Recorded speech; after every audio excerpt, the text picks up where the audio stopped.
King Arthur, according to legend, was the ruler of the Kingdom of Logres, a fearless leader of the Britons who defeated the conquering Saxons.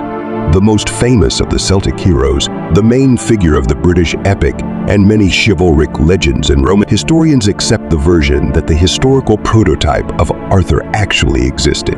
According to legend, Arthur is a just ruler, a fearless knight, a valiant commander who allowed his country to live in peace for many years. He united the best knights under his leadership. Courage, honor, service to their king and people were not empty words for them, but the work of their whole life. And they began to be called the Knights of the Round Table. Dozens of books are dedicated to the exploits of these heroes, and many films have been made. History has preserved dozens of names of rulers whose exploits are still told today, but only a few managed to survive the centuries. One of these heroes is the legendary King Arthur. Scientists suggest that the historical figure of Arthur could be the leader of the Celtic tribe of Britons, or their military leader. It was the Britons who inhabited England and Wales at the beginning of the 6th century. At this time, Britain was experiencing an invasion by the barbarian tribes of the Saxons. Their invasions stopped only in the 8th century with the conquest of the southern part of the island. They practically destroyed the British culture, and now this part of the island is inhabited mainly by Anglo-Saxons. However, according to researchers, in the 6th century, the Saxon conquest was stopped for a while. Perhaps this very statement can serve as real proof of Arthur's victories. It's safe to say that there are a great many versions of the ancient tale of King Arthur. A huge number of legends are known. Some of them go back to the 5th, 6th centuries. The primary sources, alas, are forever lost in the labyrinths of history. We only find mentions of them in ancient chronicles. For the first time, in the historical chronicle history of the Britons, a mention of Arthur appeared. It was written around 800 by a Welsh monk. Many historians are sure that when writing, the monk Nennius used folk legends about the 12 battles of Arthur. It told of Arthur's 12 victories over the Saxons and his final victory at Mount Badon. Another historical reference to King Arthur can be found in the Annals of Cumbria, written in the 10th century. They say that a certain Arthur participated in the Battle of Badon in 516 and in the Battle of Camplin in 537. The first narrative account of the life of King Arthur was written by Geoffrey of Monmouth. He combined the work of Nennius and Welsh folklore. In it, he was the first to call Arthur king, and already well-known stories appeared about the birth of Arthur, about Guinevere's betrayal, about his bastard. Geoffrey wrote about the king as a real person, a historical figure, but the reliability of his work is questioned by researchers and historians. Most likely, Arthur is a collective image that combines the stories of different people, but in many ways, everything mentioned is similar. King Uther Pendragon of Britain lusted after the beautiful Igraine, the wife of strictly Duke Gorlois. The attention to his wife did not go unnoticed, and the Duke decides to leave the court and go to his lands. The Duke ignored the demand to return. The king gathered an army and moved to Tintagel Castle. But the wizard Merlin, having learned about his monarch's intention to storm the impenetrable castle, said that this was madness and offered him a deal. He gave him the appearance of Duke Gorlois, and the king secretly made his way to Igraine and spent the night with her. In return, Uther had to give the wizard a child who would be born.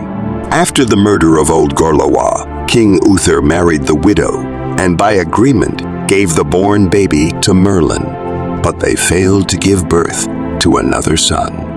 The second child was a girl. The sorcerer cast a spell of strength and courage on the boy, and then gave him to be raised by Sir Ector. The wise knight loved Arthur as his own son, raised him, and taught him military skills.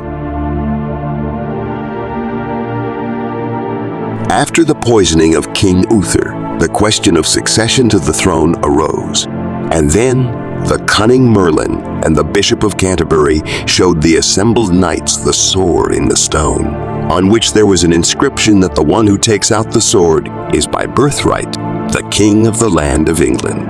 There were many who wanted to become a ruler, but no one managed to draw the sword. It was accidentally taken out by Arthur, who served as a squire to his elder brother Sir Kay.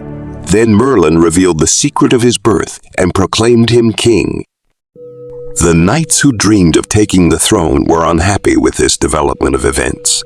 They refused to recognize the right to the throne of young Arthur and began hostilities. Young Arthur turned to the king commanders Ban and Bors for help. With their help, he defended his right to the throne.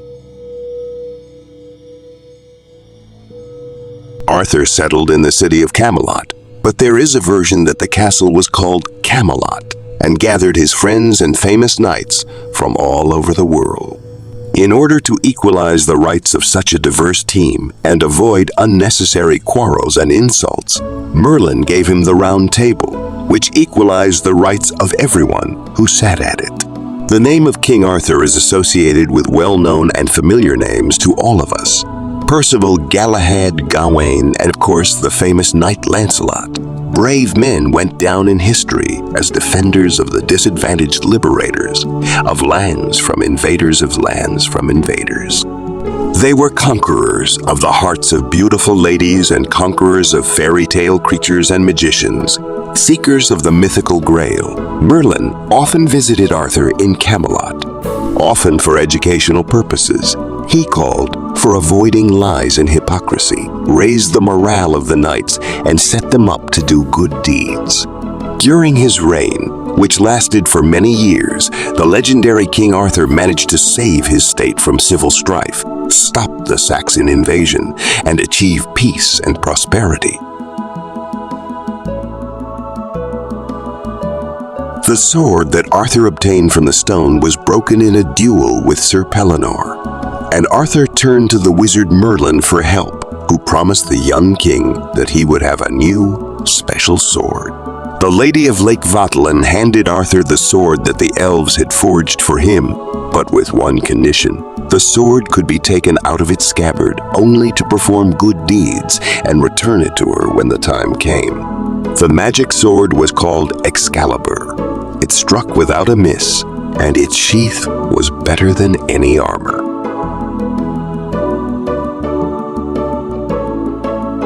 Arthur's wife was the beautiful Guinevere, daughter of King Leodegrance, whom he had once saved. But happiness was overshadowed by the absence of children. Guinevere had a curse of infertility which was cast by an evil witch. Merlin and the Maid of the Lakes bewitched Arthur and his sister so that they would not recognize each other, and entered into a love affair with the goal of producing an heir.